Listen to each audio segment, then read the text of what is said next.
De imediato, passamos a palavra ao professor Hermes Rodrigues Negri, diretor da Associação Nacional Provida e Profamília.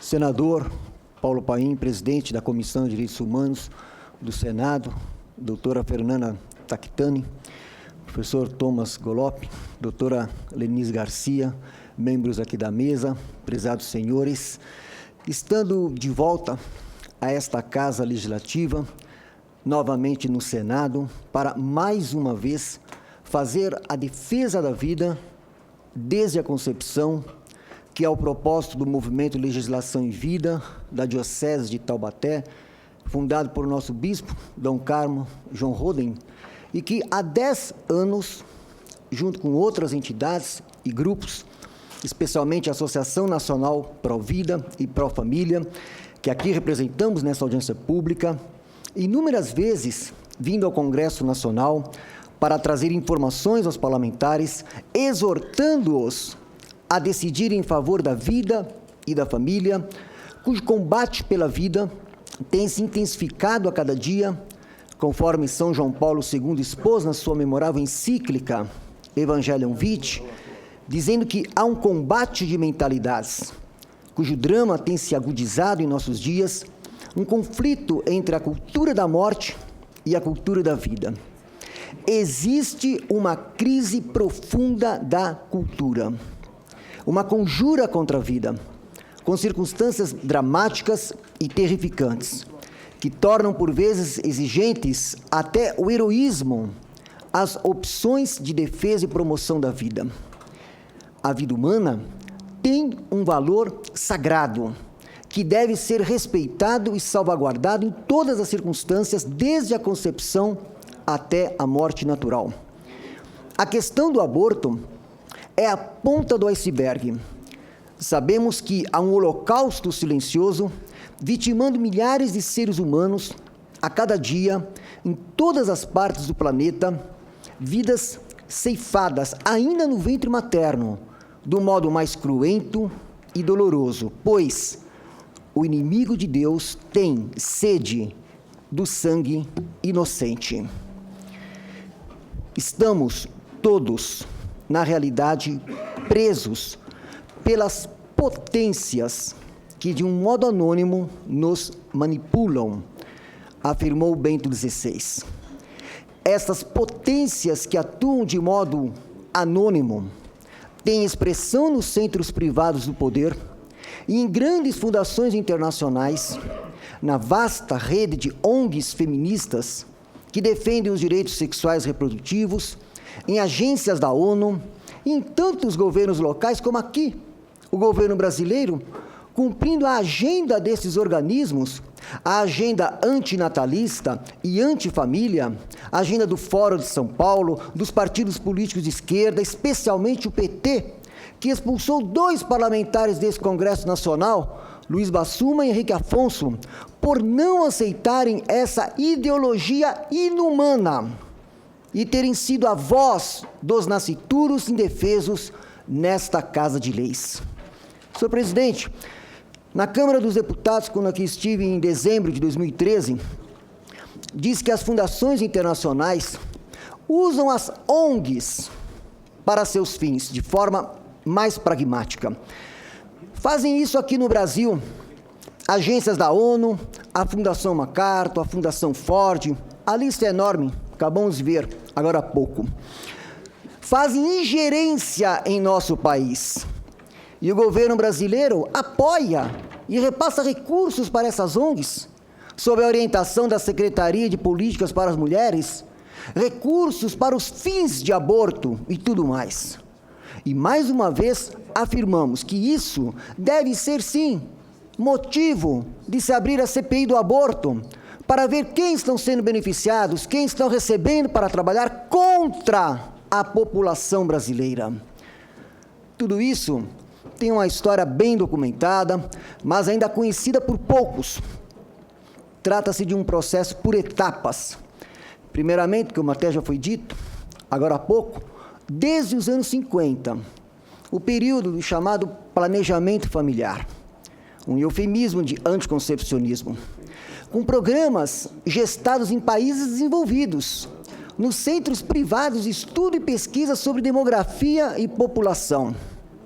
Depois, essa fase foi superada para introduzir uma nova estratégia, que chegou aos dias de hoje, está aí, com a chamada ideologia de gênero, o conceito-chave da reengenharia social e anticristã para subverter o conceito de família.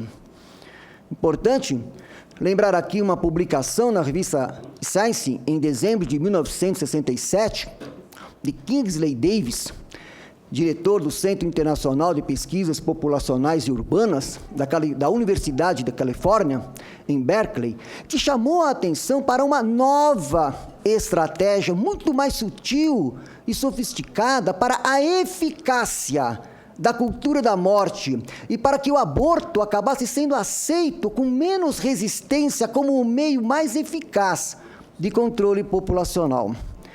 E para isso, seria preciso desconstruir a linguagem, os relacionamentos familiares, a reprodução, a sexualidade, a educação, a religião e a cultura, entre outros. Para ele, a técnica de limitação demográfica concentrada no fornecimento de anticoncepcionais com programas patrocinados pelos organismos de saúde pública não seria eficiente para influir na maioria dos determinantes da reprodução humana. O neomalthusianismo, que está aí até hoje na agenda de gênero e do ecologismo da ONU, aparece também em Davis, quando se refere às metas de crescimento zero como objetivo final, com a ideia de que qualquer crescimento, qualquer ritmo de crescimento contínuo acabará por esgotar a Terra. Isso é uma falácia. Para Davis, naquela época, o controle demográfico era ainda inaceitável para a maioria das nações e para a maioria das comunidades religiosas e atinentes. Então, como fazer para viabilizar o controle no tamanho da família, para que os casais, em seu próprio interesse, controlem automaticamente a população em benefício da sociedade na ótica da referida agenda? As ideias de Davis foram operacionalizadas pela Fundação Forte, num documento chamado Saúde Reprodutiva, uma estratégia para os anos 90. O insight de Davis, então, foi captado. E a partir dos anos 70, 80, mais ainda nos anos 90, depois das grandes conferências internacionais da ONU, se tornou esse movimento cultural e político global, com força econômica e tecnológica para pressionar governos e instituições pelo desmonte da família. A própria IPPF acatou as ideias básicas contidas no trabalho de Kingsley Davis e depois a orientação geral de todas as agências envolvidas com planejamento familiar, demografia e aborto passaram a seguir cada vez mais ostensivamente as linhas gerais das recomendações de Kingsley Davis. Seria preciso para ele, então, influir na consciência, manipular as consciências, colonizá-las ideologicamente, neutralizando as resistências a esta agenda que insiste no aborto provocado como um dos meios mais seguros de controlar a reprodução e garantir não apenas a redução dos índices de natalidade, como também a pulverização e atomização da própria estrutura familiar. Foi então preciso responder à questão: por que as mulheres desejam tantos filhos e como se pode influir sobre esse desejo? Isso não era só uma questão tecnológica. A tarefa do controle populacional, então, se torna simplesmente a invenção de um instrumento que seja aceitável. Então, senhor presidente, a cultura da morte passou a ser também uma política de educação. Foi a partir de Davis que Adrienne Germain, sua aluna, percebeu que era preciso uma estratégia de longo prazo, a partir da educação. Nenhuma compulsão poderá ser usada porque o movimento está comprometido com a livre escolha. Porém, filmes sobre sexo, pôsteres, histórias em quadrinhos, conferências públicas, entrevistas e discussões são permitidos. Estes proporcionam informações e supostamente modificam os valores. Aí está a crise profunda da cultura, o combate de mentalidades que a questão do aborto está inserida. Considera-se que o esforço foi coroado de êxito quando a mulher decide que deseja apenas um determinado número de filhos e emprega um anticonceptivo efetivo. Por isso, os meios de comunicação de massa, as escolas, não só públicas, fazem todo um trabalho de colonização das consciências. É a doutrinação ideológica para que haja uma aceitação da cultura da morte, sem que as pessoas se deem conta de que estão sendo manipuladas e agindo contra o que naturalmente elas jamais fariam se não estivessem sendo condicionadas culturalmente a isso. E para tais objetivos, tais ideologias visam mesmo o controle de seres humanos. Daí a nova forma de totalitarismo. Foi o que sugeriu Kingsley Davis. Mudanças suficientemente básicas para afetar a motivação de ter filhos.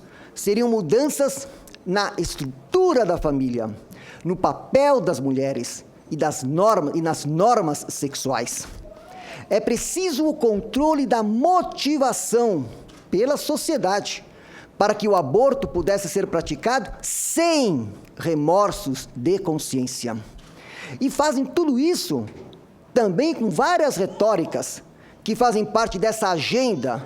Por exemplo, também a da defesa ambiental, da paz e dos direitos humanos, pois o mandamento ecologista de controlar a natalidade para salvar o planeta é próprio do paradigma do desenvolvimento sustentável. Ora, não é o assassinato de milhões de inocentes o maior ataque à paz e aos direitos humanos? Esta cultura da morte é a perversão dos próprios direitos humanos, pois o primeiro e principal de todos os direitos humanos é o direito à vida desde a concepção. E agora, essas agências da ONU, com essas ideologias, estão fazendo pressão cada vez mais, promovendo eventos, a própria Unesco, a Religions for Peace, a Aliança de Civilizações, todos juntos, fazendo pressão também junto à Igreja, intensificando os esforços por esta agenda. O Al Gore, por exemplo, propôs um rigoroso controle de natalidade em nível mundial, sob o pretexto de preservar os recursos do planeta. A organização inglesa Optimum Population Trust propôs universalizar o controle obrigatório da população, dizendo: a cada $7 em anticoncepcional, evita-se a emissão de uma tonelada de CO2. Outra grande falácia. E tudo isso com a retórica de combater a pobreza, quando na realidade, senhor presidente, membros da mesa, prezados senhores, querem é combater os pobres, especialmente nos países subdesenvolvidos, e condená-los ao subdesenvolvimento, pois essas agências da ONU estão de todas as formas, em todas as partes, as fundações, todas elas, até onde não deviam estar, investindo pesado e pressionando para que a moral cristã seja flexibilizada, para não haver mais nenhuma resistência a esse projeto de reengenharia anticristã da sociedade. E aí, para concluir esta minha colocação, senhor presidente, demais membros da mesa, quero lembrar também da situação dos países desenvolvidos, que adotaram essa agenda. Olha lá a realidade dos países desenvolvidos hoje, que adotaram essa agenda, e que hoje o movimento lá fora é muito grande por buscar reverter as legislações abortivas pelos efeitos perversos, desumanos e de desagregação social, de uma agenda que comprovadamente não garante desenvolvimento humano e social. Pelo contrário, a crise atual dos Estados Unidos, que legalizou o aborto em 73, e da Europa, e mesmo do Japão, em que o aborto é legalizado desde 1949, e de tantos outros países desenvolvidos, mostra o equívoco desta agenda, que aceita o aborto como estratégia de controle populacional, o aborto químico, a pílula abortiva, tudo isso que é terrível.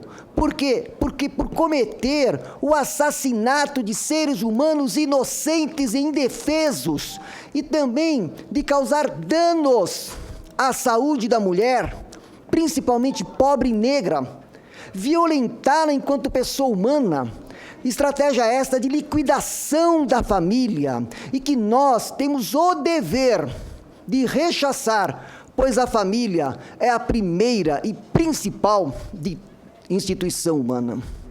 E mais, a ideologia laicista, que visa minar a moral cristã, está impregnada na agenda das agências da ONU, das fundações internacionais e das forças políticas do internacionalismo de esquerda. E tais organismos e grupos sabem da força civilizatória do cristianismo como promotor da liberdade com responsabilidade e compromisso com a vida, do cristianismo como força promotora do verdadeiro desenvolvimento humano e social, que começa na estrutura natural da família, constituída por homem e mulher, aberta à fecundidade. É o que reconhece os mais sérios especialistas da atualidade, que dizem: é na erosão do casamento e da família, afirma o Dr. Michel Perelstein, que está a raiz do declínio, do desempenho educacional e econômico das crianças norte-americanas, criadas em famílias desestruturadas, principalmente nas famílias monoparentais. Perelstein argumenta que a fragmentação da família não só inibe o crescimento normal e a educação das crianças, mas também tem um efeito deletério sobre a economia em geral. Ou ainda, um estudo publicado na revista Demography, Molly e Martin, estima que 41% da desigualdade econômica entre 76 e 2000 foi decorrente da alteração da estrutura familiar. Portanto, esta agenda antinatalista e antifamília, esta agenda antivida, não são promotoras do desenvolvimento humano e social. O que fazer diante disso? Há muitas iniciativas que podem e devem ser feitas, principalmente no campo da educação, em todos os níveis, para vencermos a batalha em favor da vida e da família. Mas no campo legislativo, temos aí o Estatuto do Nascituro em tramitação e outros projetos de lei nesse sentido. Estivemos aqui e apresentamos ao senador Magno Malta que, através da Frente Parlamentar em Defesa da Vida e da Família, possa encaminhar a PEC pela vida, para que nós possamos resistir à cultura da morte, afirmando a cultura da vida, explicitando no texto constitucional, no artigo 5º da Constituição Federal, a inviolabilidade da vida humana desde a concepção. A exemplo do que já fez a Hungria e vários estados do México, até alguns dos Estados Unidos, deliberaram sobre essa questão, como o estado de Colorado, Dakota do Norte, Tennessee, como exemplo. Portanto, temos uma viva esperança de ver aprovada a PEC pela vida em nossa Carta Magna, porque o ser humano já é pessoa e já possui dignidade desde o primeiro instante, com a concepção. Podemos vencer a cultura da morte e afirmar a cultura da vida a partir dessa decisão, nesta Casa de Leis. Por isso, caro presidente, senadores, senador Magno Malta, presente e os demais, pode ter a certeza de que uma das tarefas mais nobres, em meio aos tantos desafios de hoje, consiste em permanecer firmemente ao lado da vida, encorajando aqueles que a defendem e edificando com eles uma verdadeira cultura da vida. Muito obrigado. Muito bem.